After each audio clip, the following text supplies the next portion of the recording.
Hello everybody, it's Mike Andrew, once again providing a short video with practical insights as it applies to business and leadership. I'm a big believer in practical, not theoretical, not conceptual, practical. And I'm just sharing my experiences with many of the things that I talk about. Lately, I've been hearing a lot about the leader as coach. A leader as coach. Of course, I've been hearing that for a while, but I've been hearing a lot of it lately. And when I think about it, I say, what better role for a leader or manager to play than a coach? And who better to coach than a manager or leader of a team, of an organization? So here's my premise, and I want to give you some examples. I believe that most managers, if you're doing your job right, you're coaching already and you don't even realize it.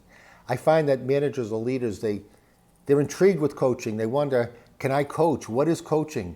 As if it's rocket science. But they're coaching already. If they're doing a good job as a manager or leader, they're coaching already. They just don't realize it. Let me give you some questions to ask yourself if you're a manager or leader.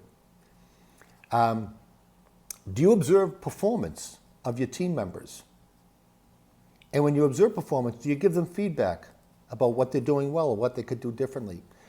Do you listen to their ideas? Do you ask them for ideas to keep improving and innovating? Do you delegate with clear direction and expectations?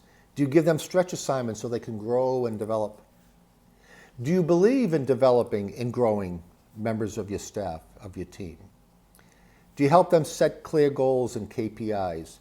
Are you ensuring a high standard of performance and results for your organization? Do you give them advice and guidance when necessary? If your answer to most of those questions or all of those questions is yes, you're coaching. You're coaching already, you just don't realize it. All right?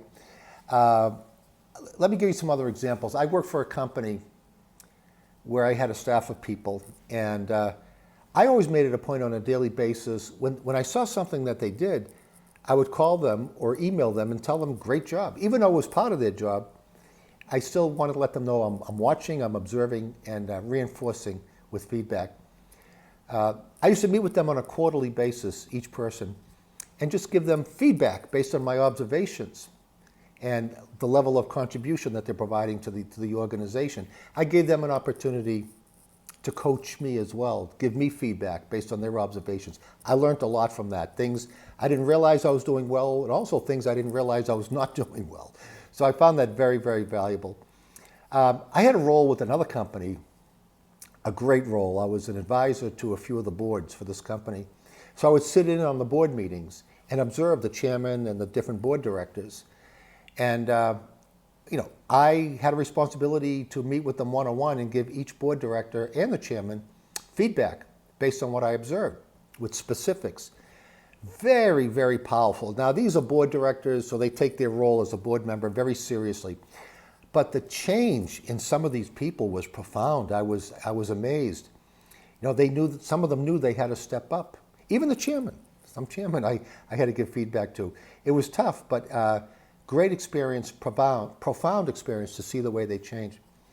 I did some consulting work, coaching work years ago with McKinsey, and I coached hundreds of their consultants. And what I found is observing and giving feedback was the #1 method of development in McKinsey, and that's how we coached. We observed and gave feedback. I got a magazine in the mail one time from MIT Sloan Management Review, and one of the headline articles was McKinsey's #1 method of development, feedback. Absolutely true. Not only was the article true, but I experienced it. Feedback by observing. Very powerful developmental tool. By the way, going back to the boards, one of the things I notice about boards is they also coach. They coach CEOs. They help guide and give advice to the CEOs. They ask questions for the CEOs to think about, ensuring they're on the right track. The subcommittees for the boards also coach the HR heads. They coach the head of audit. They have an audit committee. So even board members are coaching, probably without realizing it, but that's what they do, and that's what they do effectively. It's a big part of their job. The boards as coaches, and who better to coach than members of the board? And I'll look at a boss that I had years ago, great guy, when I made a career change from finance to this field, and he helped me quite a bit. I'll never forget him. This boss named David, and he was tough. He gave me strict measurements and guided me along the way until I became better at what I did. So I'll always remember David for that. So my message is the notion of leader is coach. What better role for a leader to play than coach? And who better to coach than a leader? And you're already coaching without even realizing it. So if you like this practical message, give me a thumbs up or provide some comments. You know that I love the thumbs up. I love the comments. I respond to as many as I can. And even if you disagree, I encourage that as well. Thank you very much, everybody. We'll see you next time.